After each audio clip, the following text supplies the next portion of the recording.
और उतराचा बस्ता पीढ़ी ते आ मां को सीने लैंदा जुल अज कॉलेज केशे पढ़ा है मैं को सारे हाल सुनैंदा जुल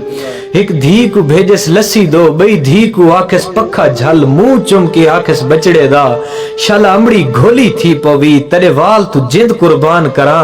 मेरा पहले भी दिल आधा है तै आज कोई करनी कीती है तेरे सुके होड़ डसेंदे हैं तै वक्त सिगरेट पीती है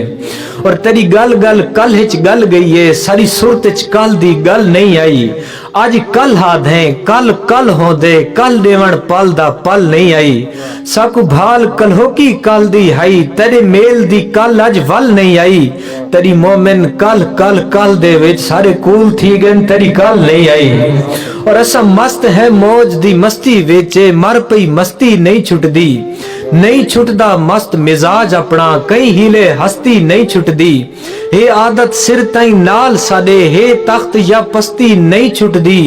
छुट वैसी दुनिया पर मोमिन सत हुस्न परस्ती नहीं छुटदी और असां जो धरती ते पैर रखसूं तो साडे पैरां को चुमसी धरती असां को मंजिल वदी गुलेसी असां त इतले सफर करेसूं ओ बे मज़ारन जिथा हवाई चराग बलदे बुझा देते हन असां है कुल की दे मस्त दीवे असां हवा नाल शर करेसूं।